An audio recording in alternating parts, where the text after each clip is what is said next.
हम सभी के साथ एक चीज़ कॉमन है, वह ये है कि कभी कभी जो होता है वह दिखता नहीं, और कभी ऐसा भी होता है जो दिखता है वह होता नहीं। जैसा कि कछुए के साथ हुआ।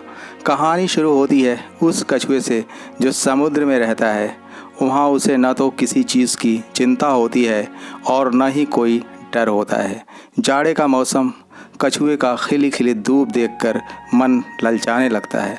वह इस इरादे के साथ कि आज किसी भी कीमत पर उसे धूप का आनंद लेना है, यह सोचकर सबसे पहले वह अपने सिर को पानी से निकालता है और दूर दूर तक चारों तरफ अपनी नज़र दौड़ाता है। जब उसे इस बात का यकीन हो जाता है कि दूर दूर तक कोई नहीं है और किसी प्रकार का कोई खतरा नहीं है, तो वह धीरे धीरे समुद्र के किनारे की तरफ बढ़ना शुरू करता है और कुछ देर में ही लहरों से दूर किनारे तक पहुंच आता है और दूर रेत पर बैठकर धूप का आनंद लेना शुरू कर देता है।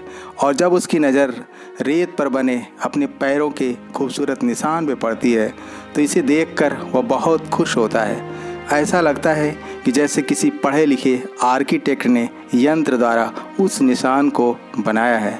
तभी अचानक एक तेज़ लहर आती है और उसके पैरों के निशान को मिटा देती है। यह देखकर उसे समुद्र पे बहुत ही गुस्सा आता है। उसे लगता है कि नाहक में ही समुद्र ने उसके पैरों के निशान मिटा दिए, जो कि कितने खूबसूरत थे।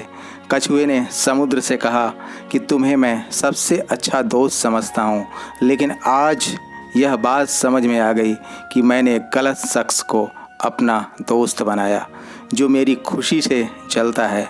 समुद्र शांत होकर कछुए का यह प्रलाप सुनता रहता है, फिर धीमे से बोलता है, मित्र, मैं जो कुछ करता हूँ तेरे भले के लिए करता हूँ। दरअसल कछुआ पकड़ने वाले शिकारी कछुओं को उनके पैरों के निशान से पकड़ते हैं। अगर मैं इस निशान को नहीं मिटाता तो शायद तुम्हारा नामो निशान ही मिट जाता। दोस्त, अगर मैंने तुम्हारी जान बचाने की गलती की है तो मुझे माफ़ कर देना।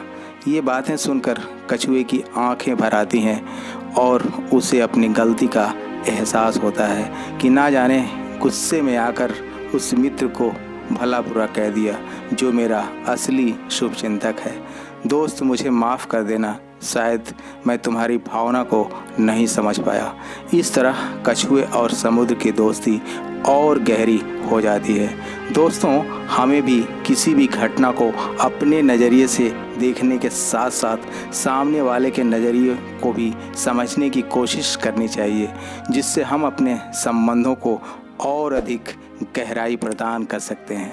इसी के साथ आपका दिन शुभ हो। जय हिंद, जय भारत।